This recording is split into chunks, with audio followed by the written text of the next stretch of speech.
And today we're going to talk about this gentleman, Dr. David Bradshaw.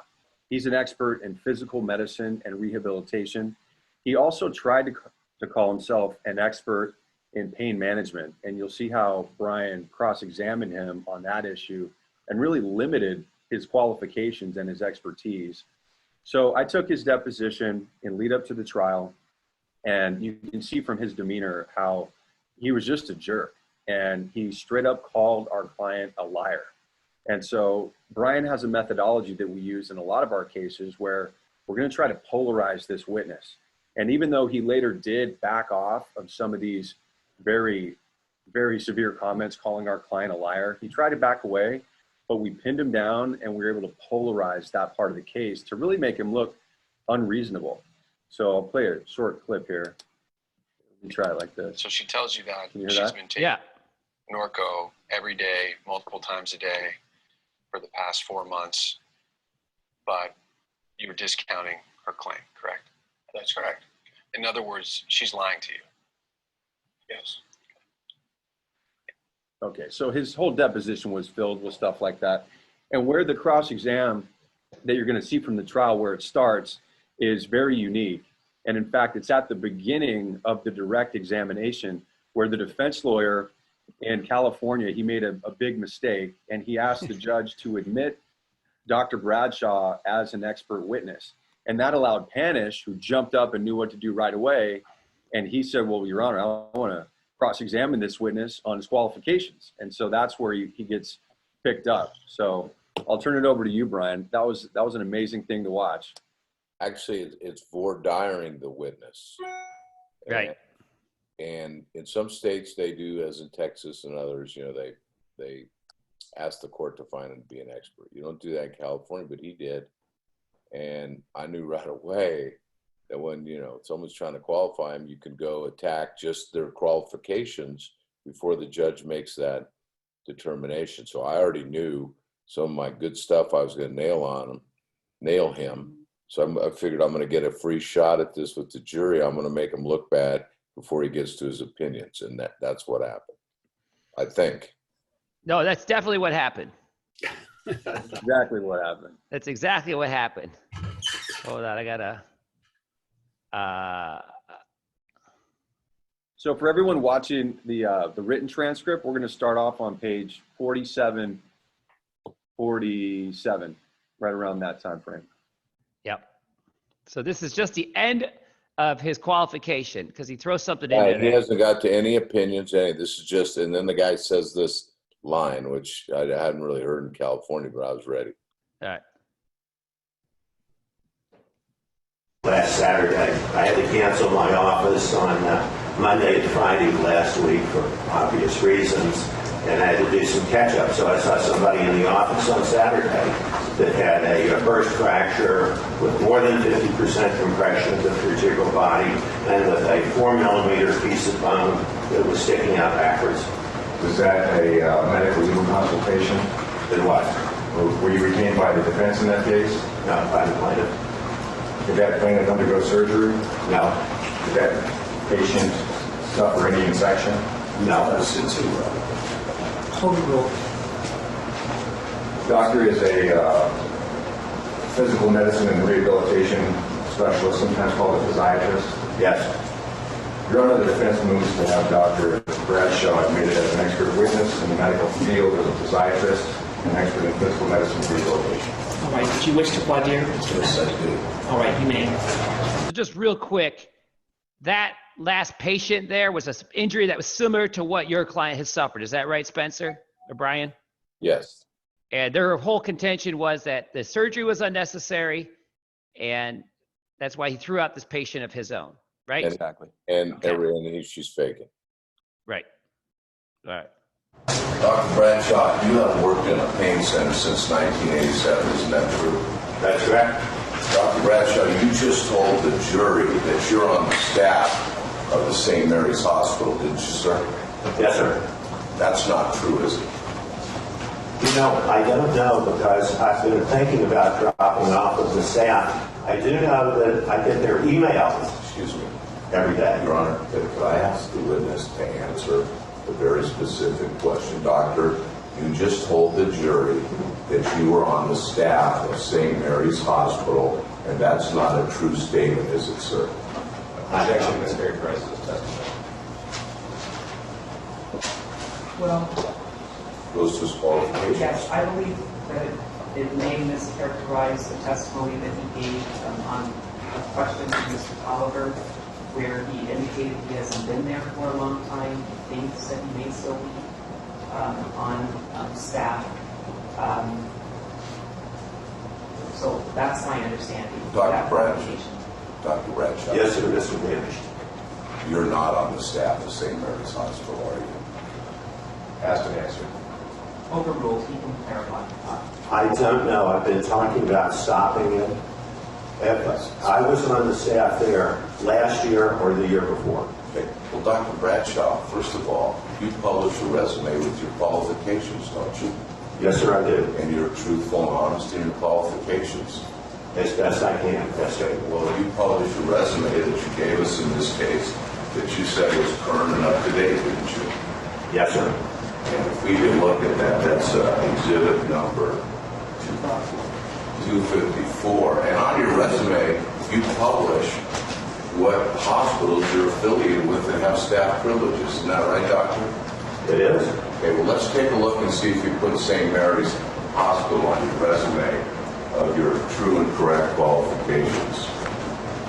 Do you have it on there, doctor? No. Now, doctor, you also told us that you're not board certified in pain management, correct? Right. You also told us that, I believe you told us that you work at a trauma hospital, is that correct? That's correct. Right now you work at a trauma hospital. Yes. Eatwood is a trauma hospital. And that's not a level 1 trauma hospital, is it? No, it's a level 2. Level 1s are UCSF and Stanford. The only universities are level 1 hospitals. Doctor, could you just try to answer my question? Okay. You've been testifying many, many times in court, haven't you? Yes. You made millions of dollars as an Objection. expert. Facts not speculation. Well, I think the form of the question. Have you made millions of dollars as an expert? No. I wish. What was the name? You told us you just testified as a patient that you just treated on Saturday. What was the name of that patient?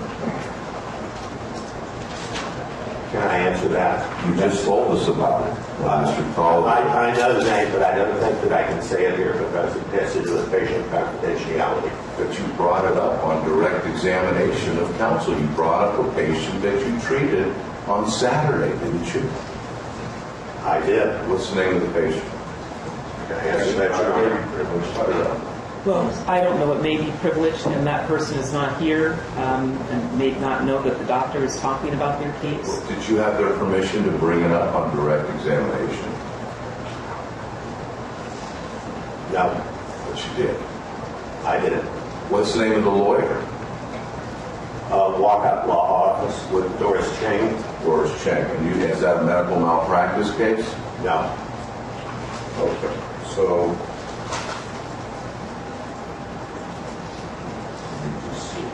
by the way, this clinical professorship, that doesn't mean you're a professor at the medical school teaching in a classroom, does it? The answer is yes and no. You do teach in the classroom and give lectures, but you do most of your teaching in the hospital. Doctor, you told us that you were a clinical professor at Stanford from 1980 to 1990, is that right? Correct. Okay, well, that's not what you write on your resume that you portray as true and accurate, is it, doctor? Let's put it up again, Exhibit 54. You put your teaching, and you just told us you taught at Stanford from 1980 to 1990, right, doctor? That's what I told you, and the resume says 85 through 91. So you were inaccurate in your testimony of what years you were a professor, clinical professor at Stanford, correct? Correct. And you know, as a physician, you're not supposed to overstate your qualifications. Is that right, doctor?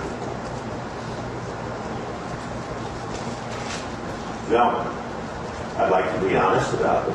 Right, so you don't want to overstate or exaggerate any of your qualifications, right? Right? And you overstated your qualifications at Stanford here, didn't you, Doctor? It was 30 years ago, and I missed the date. You are correct, Mr. Panish. Doctor, you overstated to this jury under oath the years that you claim you were a clinical professor at Stanford. Yes or no? Ask and answer. Overruled. Yes. And have you overstated anything else, Doctor? Not that I know of. Mr. All Dodd? right. Yeah, I'm ready. All right. I know you are.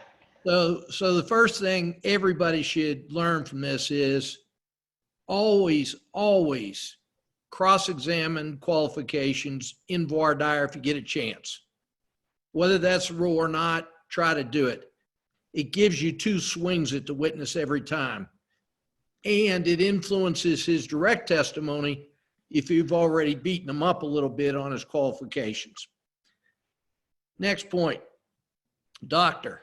I'd hammer doctor just the way Brian is hammering. His title helps you if you're going to undermine him. I know a lot of plaintiffs' lawyers don't want to call him doctor, or they don't call him by his title. If I'm gonna do all right on a cross, I'm calling him by his title. I want him on the biggest pedestal I can get him. Then he goes on the not true that he's on staff. He repeats it. He repeats it again.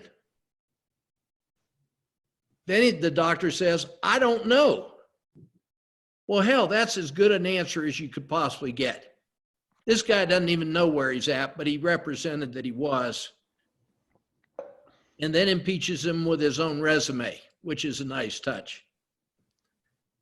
Next thing, and I'm not sure Brian is right on the law. You know, can you bring in another patient's name? I don't know, probably not. But it doesn't really matter. He beats him up on the phrase, you brought it up on direct. You brought it up. You brought it up. And the jury's looking at it and say, yeah, he brought it up. You ought to be able to do that. And then this is artistic. This is really nice. Did you have permission to bring it up?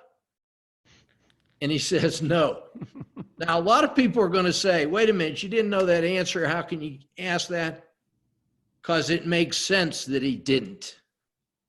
Right? It makes sense he didn't. And what's the downside risk? If he says, yes, I did, now you get into all the other privilege stuff because he's waived the privilege. So there's no risk on that question at all. Again, when he gets into the overstating, you're not supposed to overstate. You're not supposed to exaggerate. He does a repeat. And now we know that this witness is going to comply with a repeat technique. Most witnesses do. Good to know that. Brian, did you feel comfortable he would react to the repeated question now every time? Yeah, I think so. Once you start nailing them, once, a few times right off the bat, and, overstate, I don't want to say lie, but overstate, because what we're saying is he's overstating his opinions in the case. Sure. I had that ready. I didn't know this was going to happen, but, I obviously every time, and I try sometimes to voir dire a witness before he gives opinions, and usually most of the time the judge doesn't allow it. Once in a while they do. And when you get that opportunity, you have to focus just on qualifications. I mean, at the million, I threw that in. That was probably a little far out there. But I knew he didn't have permission. And if he did have permission, great, then I was going to ask all the questions about it. I knew they were going to object. I knew he wouldn't answer, but I kept doing your trilogy. But you brought it up. You brought it up. You brought it up. And now they're trying to stop me from getting into it. So now we show that he exaggerates. He's a little deceptive. And now he hasn't even given us opinions. He's not looking so good. I've only had, 5 minutes. Yeah. I thought you made millions of dollars as an expert. He just kind of threw it out there coyly. So he would just object That was to a it. little candy, like Rex calls it. Yeah, but then you whack him on it later. So that's coming up. I did think you asked that one question too many, though, when you asked about who the lawyer was. Because then he had a good comeback, Doris Chang, and Well, no, but then I know, but I was hoping it was a medical malpractice. See, that's the next because I know she does mostly med mal. So when he's going to say the plaintiff, see, sometimes these doctors say, and if you look at them, these real defense doctors, they testified for the plaintiffs on standard of care and malpractice, and they say, "Oh, I testified for the plaintiff, yeah, against another doctor." So that's where I was going with that. It wasn't there, but I just, once in a while, you don't hit a home run on every pitch. You're going to strike out or miss the ball once in a while. Well, I got to point out when you miss the ball once. You can't act like it affected you. You just got to keep sailing right on like it was no big deal. Right. And I think it's the teaching point there. Mr. Parris? Brian just said something about, you can't get a home run every time. I was taking a comedy class, and great comedians, they just throw a lot of jokes out, and they might only hit 1 out of 4, but they're so prolific in what they throw out. And I think that applies to what we do.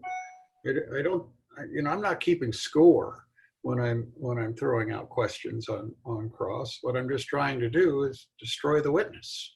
It makes sense. And that's really what I see Brian doing. He doesn't leave anything alone, not anything. And then that point, for following up what Rex said, you have to listen to what the witness says. A lot of these things, like this other person, I had no idea he was going to say that. But a lot of lawyers, and I used to be guilty of this, and maybe at times I am still, they have their outline, and they're not varying from their outline. And they're not listening to the answers that they get. I see this in Voir quite a bit, and it really upsets the jury when someone says, like they say, "Oh, my husband works for Boeing," and then the next lawyer gets up, "So what does your husband do?" And the juror's like, "You idiot, weren't you listening to me? I guess you don't really care." And listen as much as you can in a trial. Right. I think that's why the mind maps are so effective rather than an outline. It enables you to listen more. You're not concerned with this linear sheet. Lloyd Bell used one of those in showing how he set up his cross-examination on Tuesday with the doctor. Did a real nice job. And the last thing I just want to comment on before we go back to the tape is where the last question that we heard before we broke is, and have you overstated anything else, doctor? Answer, not that I know of, because that's going to ring true soon. Let's see. You They said hit the water, you got it. Right. They start hitting the water, there's a problem. 100 to 200 medical legal cases a year, correct? that's right. And how many years did you say you were doing that, sir? During the 90s and the early 2000s. So is that for a 10 to 12 year period? Yes, sir. And so let's take the middle point. 150 times 10 or 12 gets us to about 1,800 cases during that time period, right? Okay. Is that right? You're the one that did it, not me. I'm asking, is that accurate? Yes. Okay, and in those 1,800 cases, your average exam time, you said, was 1.5 hours, correct? Yes. And then you were charging for all your time, right? Yes.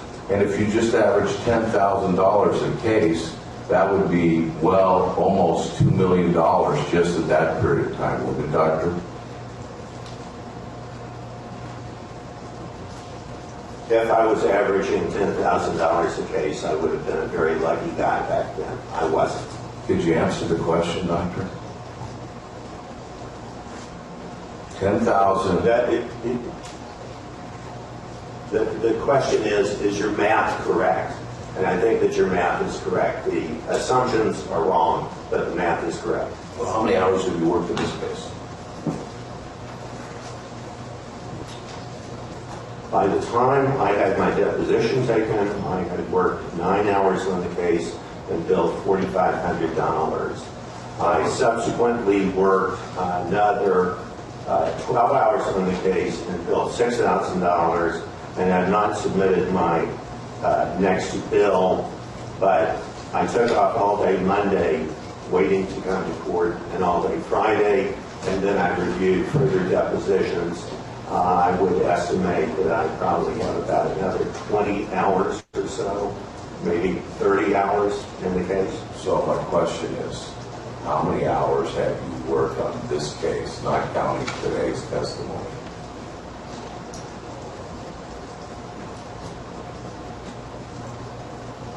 I'm sorry that I'm not very good with math. I would say 40 hours total, something like that. Yes, that's at least, not counting today, at least $20,000 so far. Correct. And today you bill for all day, right? Yes, I think that's the way it's going to be. If you let me go by noon, I'll bill for a half day. I'd be happy. I don't think your lawyer's going to finish by noon, but we'll get to that. Now, doctor, you've never authored a single publication dealing with back pain in the last 24 years, have you?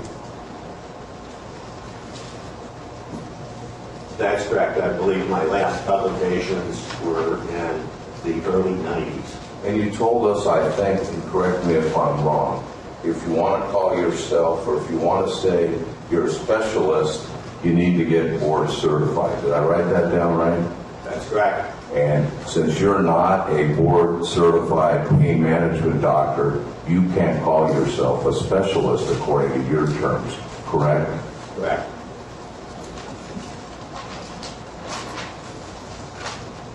So, Your Honor, as to him testifying about physical medicine, I'm fine. As to pain management, I don't believe he's qualified. Is there any further, Mr. Oliver?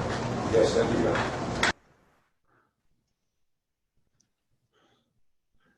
All right, let's start with the nicest piece.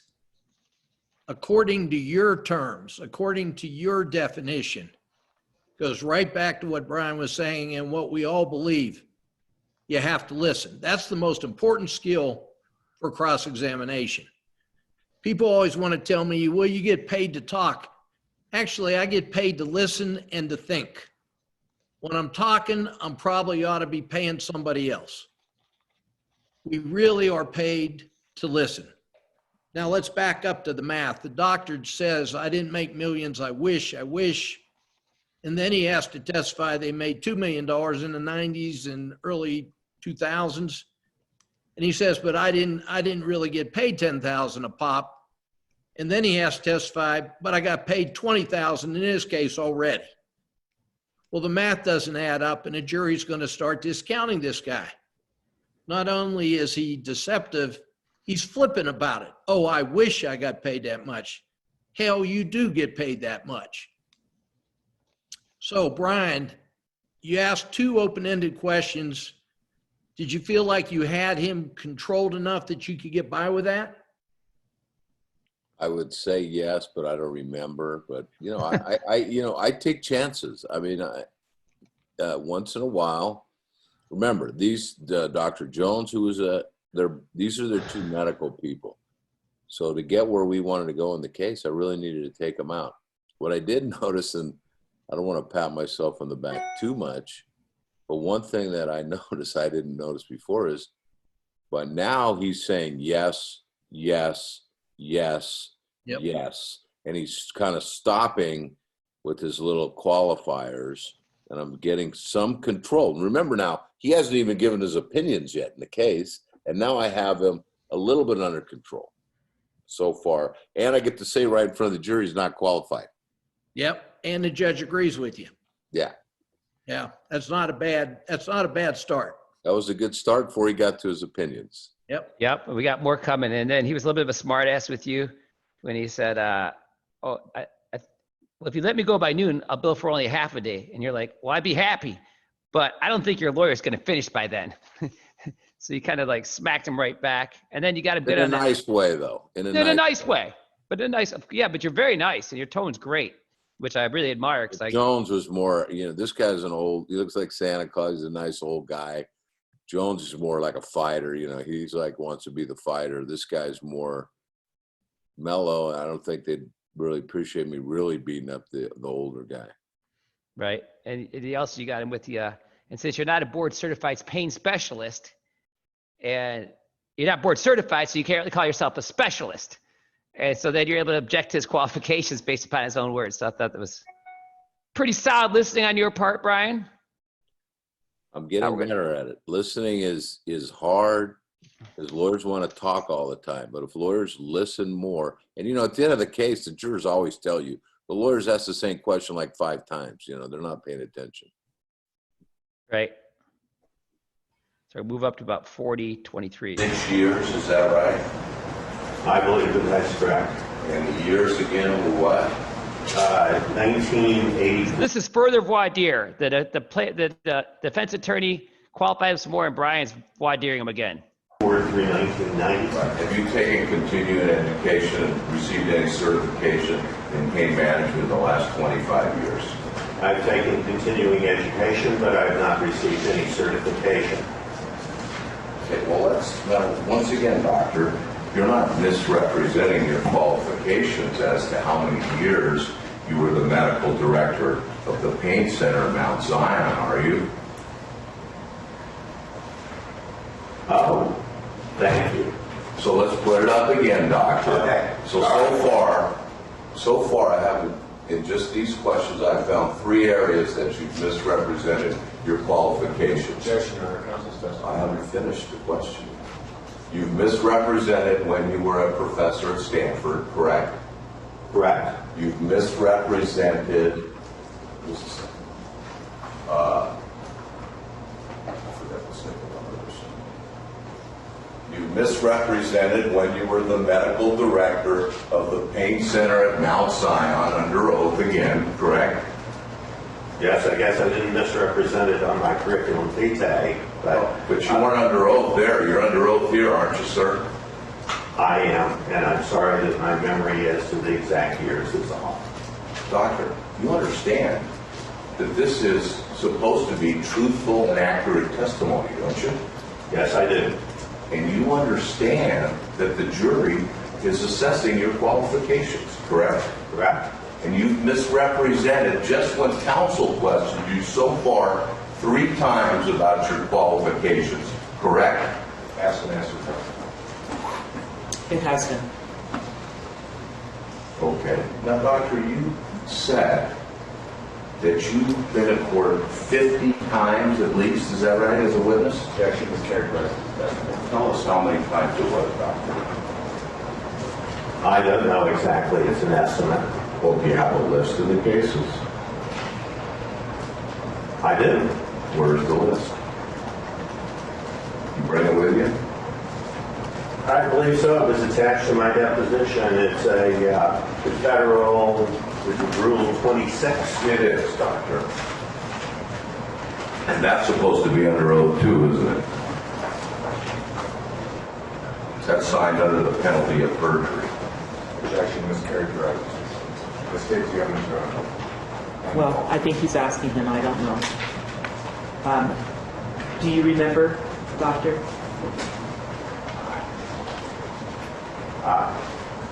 It's a legal question. I don't know whether things that are attached to depositions or as exhibits are under the penalty of perjury or not.